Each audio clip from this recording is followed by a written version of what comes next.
Easter, a time for fake grass, plastic eggs, these things, chocolate bunnies, and people dressed as bunnies. And then there are the weird parts of Easter, like fake grass, plastic eggs, these things, chocolate bunnies, and people dressed as bunnies, which is interesting. But what does all this stuff have to do with Easter? And if this holiday is about more than candy and wearing uncomfortable clothes to church and lunch with your relatives, what makes Easter happy?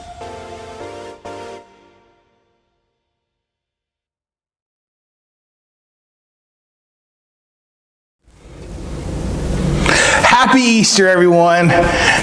I know what you're thinking. Today's not Easter Sunday. Easter's still a few more weeks away.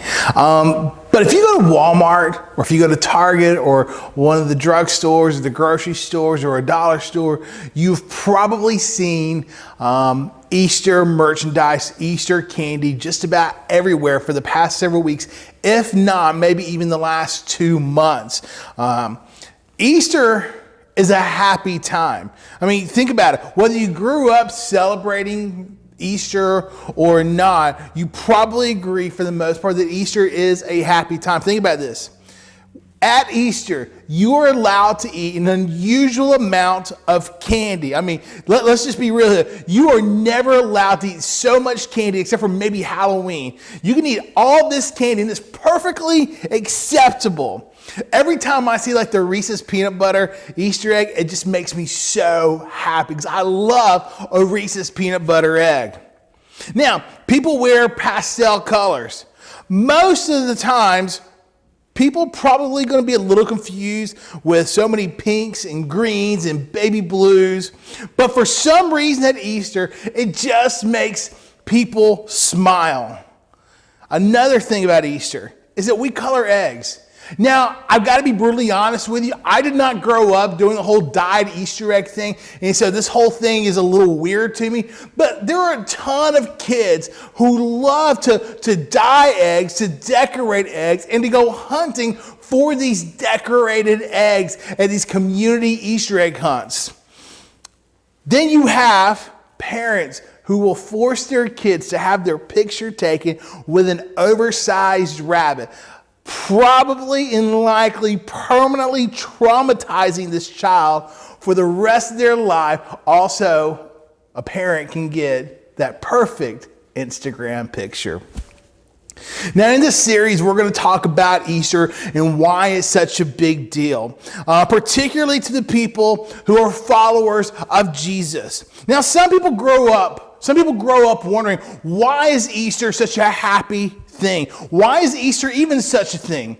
And in this series, we're going to talk about not only why we celebrate Easter, but also why we can and why it should make us happy.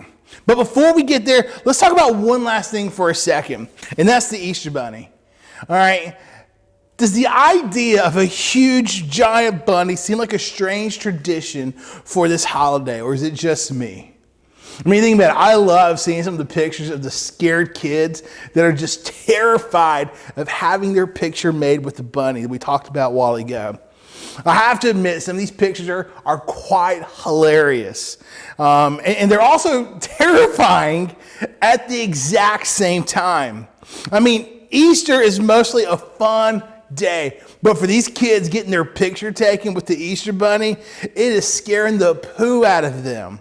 Now, even though your family might have made you dress up for the picture of the giant Easter bunny or not, I think we all know what that feeling is of being, well, let's be honest, of being scared. We know that fear can take away our happiness faster than just about anything. Now, we have felt some sort of fear just about all of our lives. From when we were little kids, that those fears were maybe a monster in the closet or hiding under the bed. Maybe it was breaking or losing that favorite toy of yours. Maybe it was just being alone in the dark, or even getting hurt and having to miss out on something fun. Fear can wreck our sense of peace and happiness. But the older we get, those fears are likely transferred to something like this, to failing a class, maybe to doing something embarrassing and getting caught and it's put out there on social media for other people to see. Maybe for you, the fear is not making a team or attempting to talk to someone that you've had a crush on only to get rejected. Sure, your fear looked different from as a kid to what it may look like now, but that feeling is still very real. And so now you guys are in middle school and you're in high school and some of you are starting to move into college. And you've probably figured out that you don't really grow out of fear. As you grow up, fear just sort of grows up with you. Maybe you don't call it fear. Maybe you call it something else. Maybe for you it's stress. Maybe it's feeling anxiety. Maybe it's being worried. But no matter what you call it, you probably fear something. I mean, let's be honest for a second. We all have something that we fear. For you, maybe the fear is this.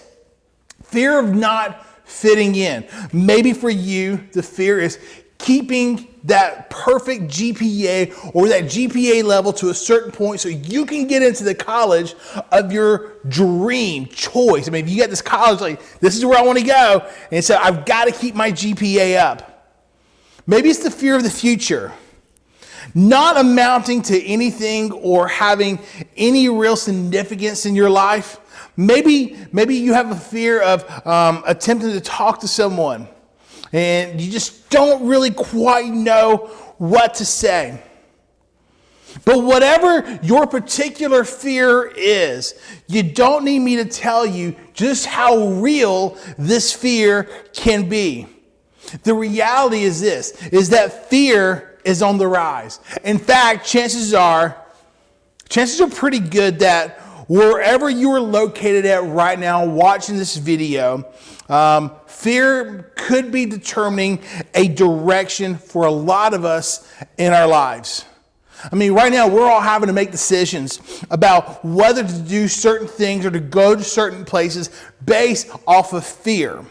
Now, this is very much the case right now with something called social distancing, about having to keep our distance from people. I need my little bubble is like a 6-foot bubble now, and that we are doing everything we can to make sure we are doing that social distancing. We are avoiding people. We are avoiding conversations that need to happen because, man, these things freak us out. And we're stumbling all over ourselves for hours on the phone because we don't want to acknowledge the feelings of stress or fear that are very much down deep inside of us. Whether we realize it or not, fear is fueling a lot of our thoughts and our actions. And here's what's really interesting about this. If we're to boil it down, fear, there is one fear that connects all of our fears together. And that is the fear of death. Now you may be thinking, whoa, Andy, this just took a dark turn. But bear with me for a second. I know you're thinking that, okay, I'm not afraid of this or this, but man, a fear of death, that's another level right there. But this is a fear, maybe not necessarily of a physical death. It's about the end of something. For example, think about it in relationship to some of the fears that you guys have right now. We're afraid of really, truly being ourselves because we think if the people knew the real version of us, they'd freak out. They would run for their lives, and our friendships and our relationships with those individuals would end. Their interest in being our friend would be over. We're afraid of not getting into college or joining the military because maybe if our application might get rejected. Then that means the dream you had just died. We're afraid of getting busted or found out when it comes to something of secretive stuff in our lives because that would mean that people's perfect image of us would be ruined forever. And that perfect image would no longer be alive, but that perfect image would then die. Whether it's physical death or the death of something that we are hoping for, the fear of death comes down to losing something we think that we will never get back. And when you think of it that way, it's easy to connect almost all of our fears back to the fear of death. You see, death seems final. It seems like that's like fear's knockout punch to victory. So if our fears come true and the friendship ends, or our goal isn't reached, or our dream dies, then we get to the end of our life and we realize that death defeated us once and for all. And that's just flat out devastating. There's no hope in that. There's nothing to be happy about that.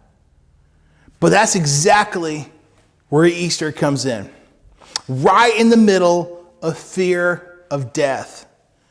As we've heard, as we head into this Easter season, you may have heard that the point of this whole holiday isn't about dyed eggs, chocolate bunnies, or a variety of Easter egg hunts, or wearing pastel colors.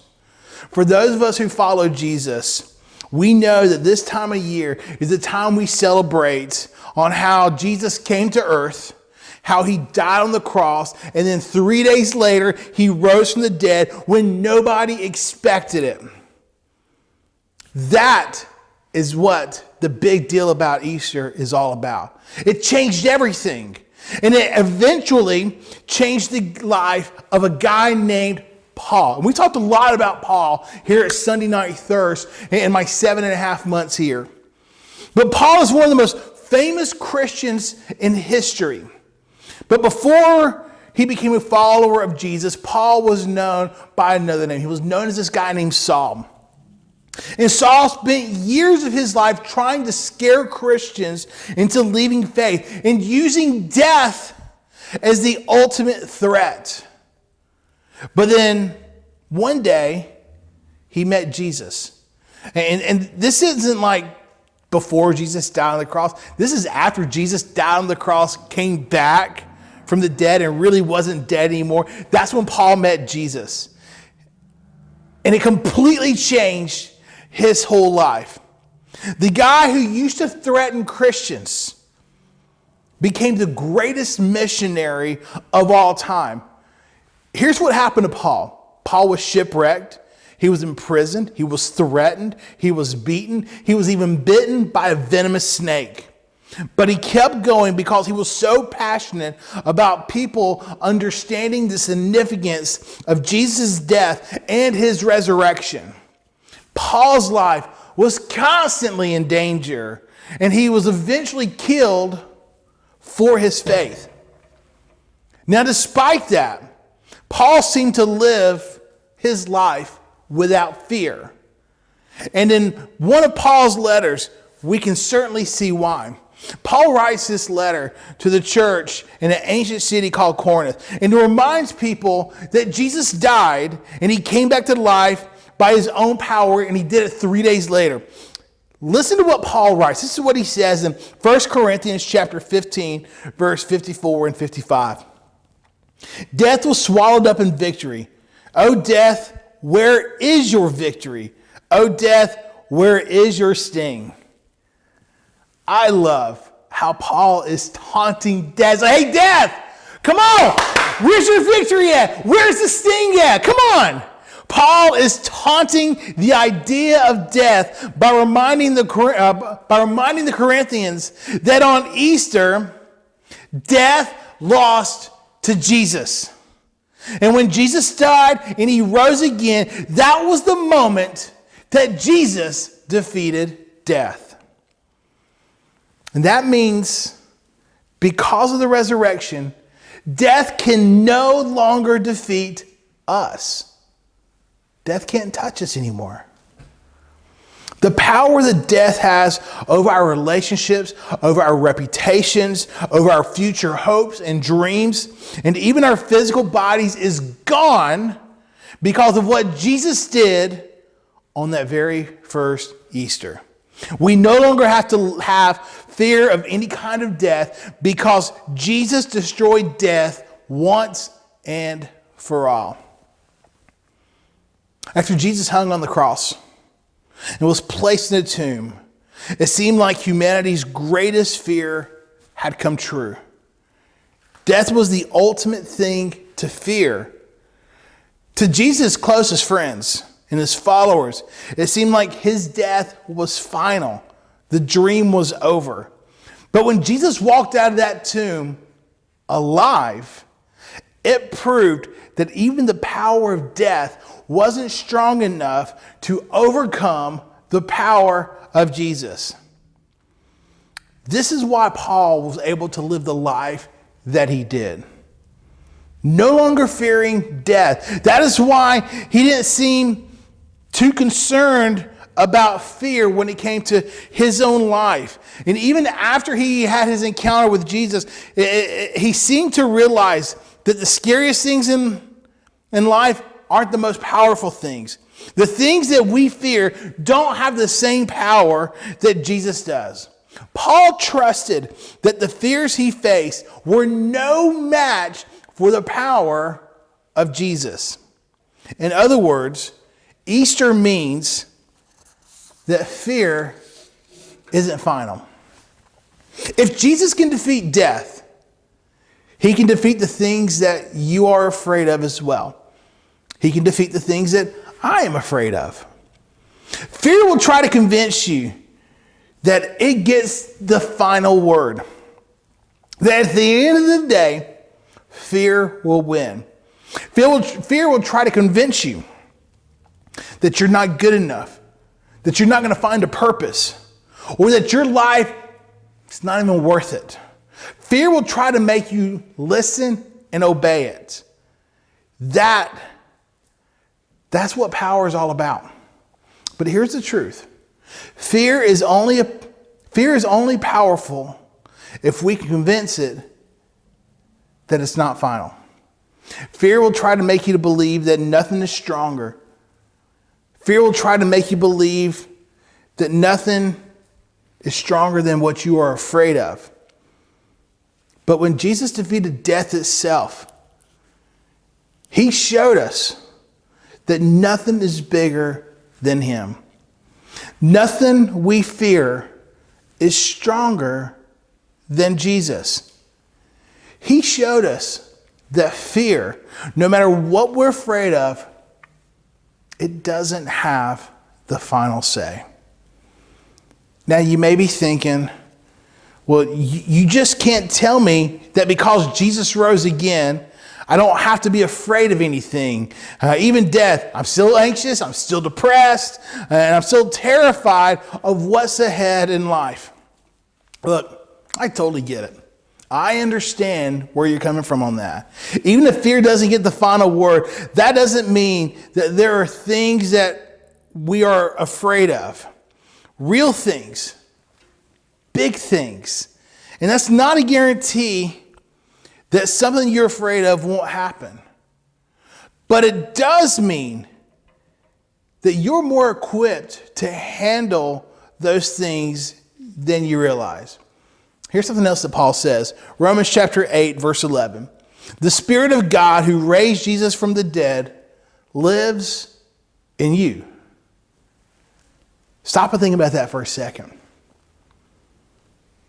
Paul is saying that the same power that defeated death 2,000 years ago when Jesus rose up out of the tomb is actually inside the people that believe in Jesus today.